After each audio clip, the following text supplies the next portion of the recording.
Selamat sore ibu-ibu yang dikasihi Tuhan Yesus Kristus. 姐妹们，下午好。 Ya, mudah-mudahan kita semua masih dalam keadaan baik dan sehat ya di hari ini. 但愿大家都健健康康。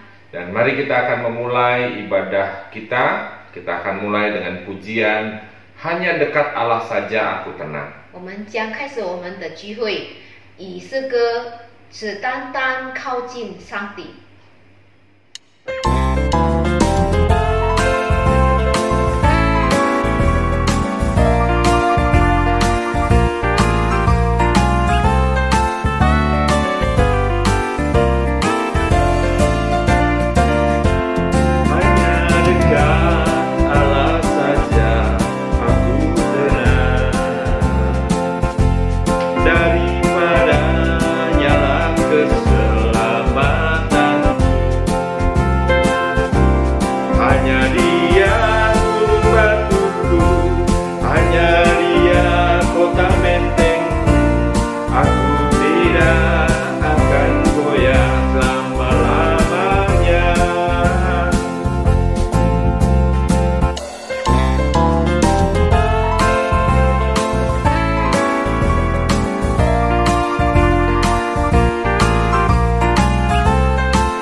Mari kita berdoa, Ibu, sebelum kita memulai membaca Alkitab kita dan merenungkannya.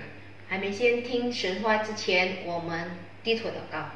Bapa di surga, kami bersyukur kepadamu kalau sore hari ini Tuhan kembali memberikan waktu bagi kami untuk beribadah bersama.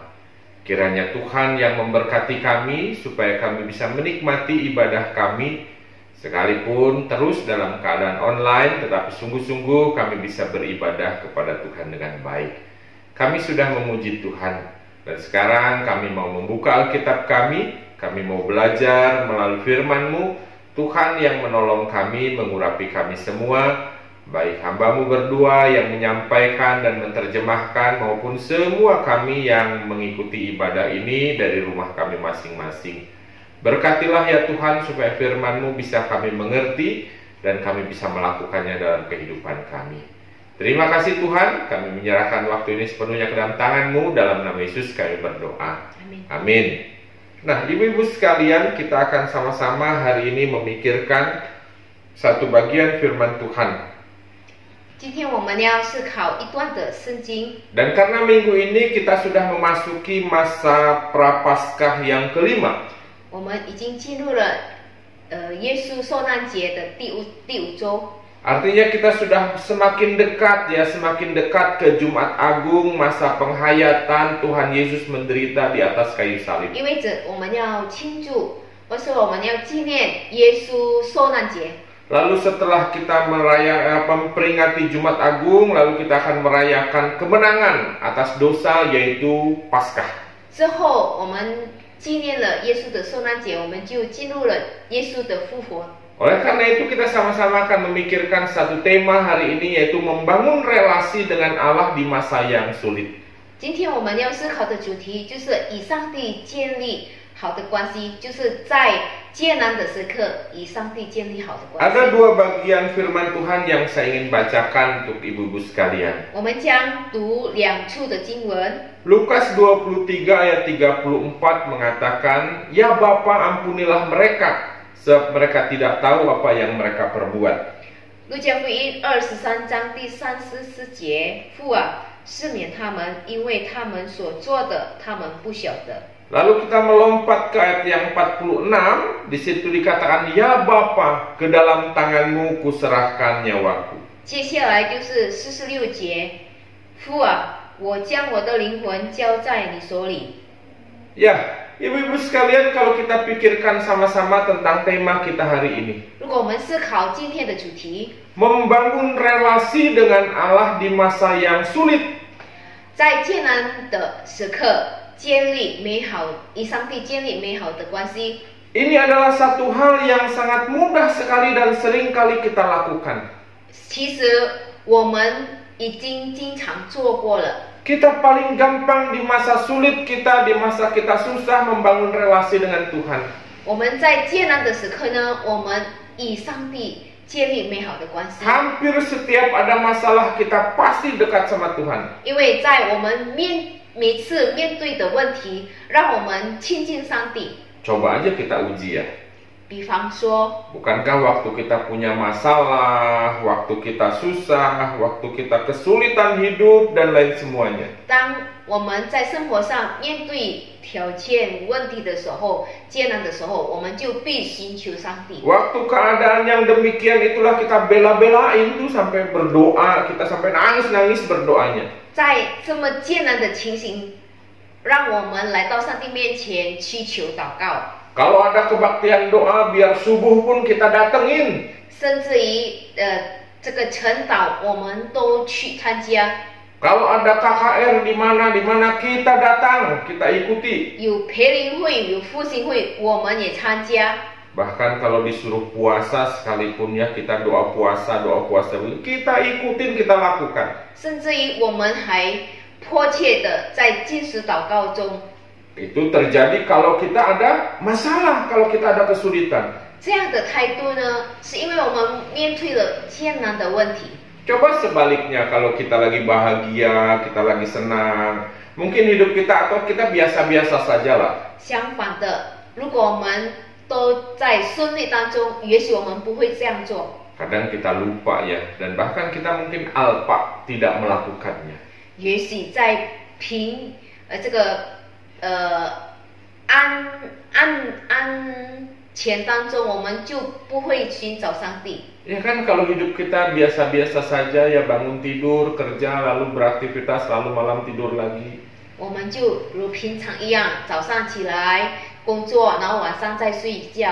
Apalagi kalau kita lagi bahagia, semua anak cucu datang dari luar kota ngumpul gitu ya. 还有特别的日子，我们的孙子、孩子都聚集团圆。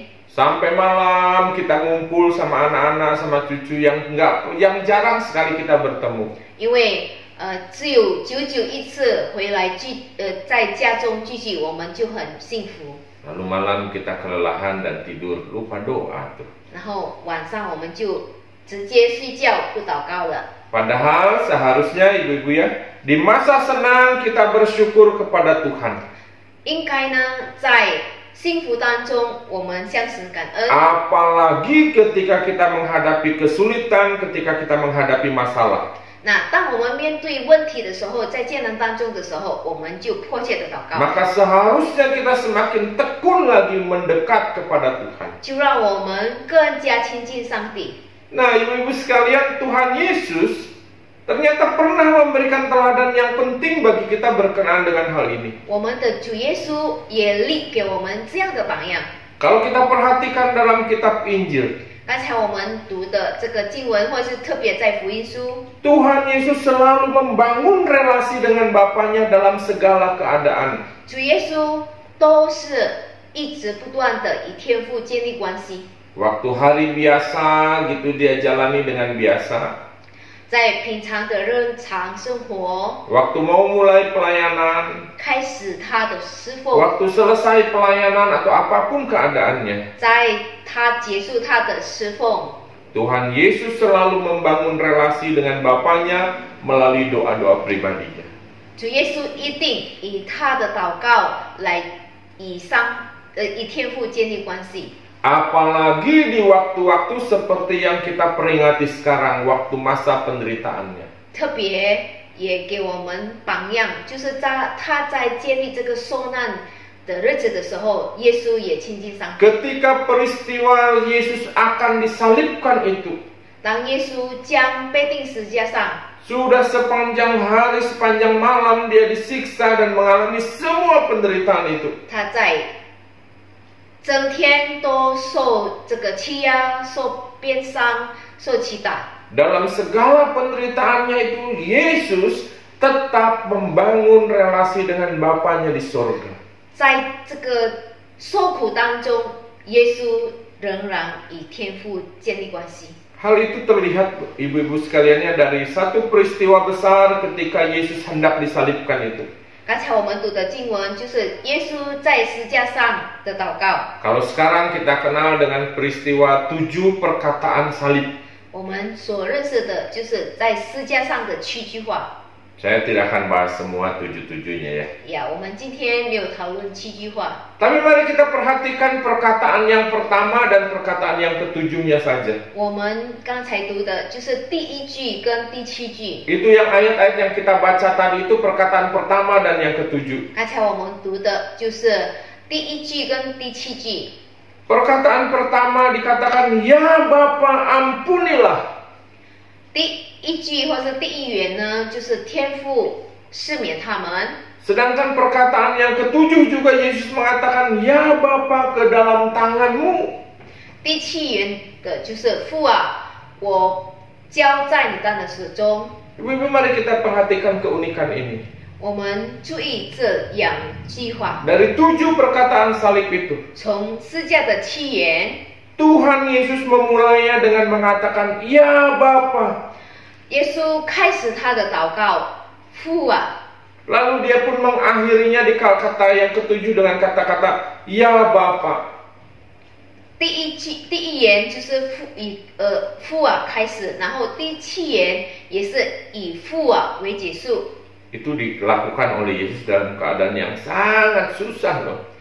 这7言呢，耶稣所发出的，在他痛苦当中。 Waktu Yesus mengatakan, "Ya Bapa, ampunilah mereka." 当耶稣说父啊赦免他们， Itu sebenarnya diucapkan oleh Yesus dalam keadaan yang sangat susah untuk mengampuni. 当他讲这句话，其实他的情形是很难的把这个赦免。 Ya bagaimana gampang ya mengampuni orang lagi paku tangannya. 就是当耶稣被钉在十字架的时候，耶稣怎么能赦免那钉他的人？ Orang lagi menyakiti dia. 就是人这个精兵在受害他。 Tapi yang Yesus lakukan ketika orang menyakiti dia, dia katakan kepada Bapanya, "Ya Bapa, ampunilah mereka." 当耶稣被受害的时候，却为这个迫害他的人而祷告。 Begitu pula perkataan yang ke-7, "Ya Bapa, ke dalam tangan-Mu kuserahkan nyawaku." 第7言也是这样，父啊，我交在你的人手中。 Itu diucapkan dalam keadaan yang sangat susah. 就是耶稣发出这个语言呢，是在艰难最痛苦当中。 Karena sudah sepanjang malam dia disiksa, lalu perjalanan ke Golgota. 他在这个科克达的路程，然后被钉十字架，已经挂了一整天。 Lalu sudah sekian lama ini dia tergantung di kayu salib itu. 就是在十字架上已经很久了， Dia mulai kehabisan darah. 他缺少了血， Dia sudah mulai sangat lelah sekali. 他已经很疲累了。 Dalam keadaan yang sangat sulit itu Yesus berkata, "Ya Bapa, ke dalam tangan-Mu kuserahkan." 在那样的情况，耶稣却最后的祷告， Itu 我交托于天父。 ibu-ibu itu teladan yang luar biasa bukan? 耶稣所立给我们的榜样非常的。 Tuhan Yesus dalam keadaan yang sangat sulit dalam hidupnya, 主耶稣在他艰难的时刻， dia tetap menyapa Bapanya. 他仍然呼求天父， Dia tetap membangun relasi dengan Bapanya. 他仍旧与天父建立关系。 Dalam keadaan yang kesakitan dan sulit mengampuni, dia katakan, "Ya Bapa, ampunilah." 在痛苦当中，他仍然赦免。 Dalam keadaan yang sudah lelah, sudah capek, sudah keadaan tidak menyenangkan itu, dia tetap mengatakan, iya Bapa, aku berserah. 在疲倦、悲伤当中，他仍然交托、相服于主。 Ibu-ibu sekalian, bukankah seharusnya kita juga demikian, bukan? 姐妹们，我们也不是应该那样吗？ Apakah ibu-ibu sekarang lagi dalam keadaan yang susahkah? 是否姐妹们都在痛苦当中， Lagi ada masalah? 有问题？ Apakah kita ibu-ibu sedang sakit? 是否在欠安？ Lagi menderita? 在痛苦？ Lagi bosan? 面对问题很疲劳， Walaupun libur nggak bisa kemana-mana gitu ya. 或是在假期但无法走走。 Ingat ibu-ibu apa yang Yesus teladankan bagi kita. 我们在思想耶稣给我们的榜样。 Dalam keadaan sesulit apapun hidup kita, 无论我们面对任何的问题， bangunlah relasi dengan Bapa kita di surga. 我们必须与天父建立关系。 Yesus memberi teladan itu hingga dia tuntas mengerjakan apa yang Tuhan mau. 因为耶稣给我们榜样， Dan kalau kita ingin bisa menjalani hidup kita dengan kemenangan sekalipun dalam masa yang sulit, 我们活了这个有生力的生命， bangunlah relasi dengan Bapa di surga. 成为得胜者，因为靠耶稣与天父建立关系。 Berdoalah kepadanya. 我们向神祷告， Baca Alkitab kita. 我们读经， Teruslah beribadah sekalipun kita mungkin harus online. 不断的聚会，虽然在线上聚会， Dengan demikian kita terus membangun relasi dengan Bapa di surga. 那样表示我们与上帝建立关系。 Karena ketika kita membangun relasi dengan Bapa di surga, disitulah letak kekuatan kita menghadapi hidup ini. 因为我们面对生命问题的能力来于与上帝建立关系。 Apapun keadaan kita, bangun relasi dengan Tuhan. 无论我们的情况如何，我们要与天父建立 Karena 关系。 Dia sumber kekuatan kita. 因为神就是我们力量的泉源。 Mari kita berdoa. 我们同心祷告，天父上帝，谢谢你在你主施教的道路仍然给我们好的榜样。主啊，让我们面对任何的生活挑战，我们仍然依靠你，我们仍然依赖你。接着祷告，接着读经，我们与你建立关系。求主帮助我们，当我们软弱或是无奈的时候，你提醒我们，你的圣灵帮助我们。我们这样的祈求祷告，奉耶稣的名，阿门。 Amin. Kiranya Tuhan memberkati ibu-ibu semua ya. 上帝赐福我们 Shalom. 平安。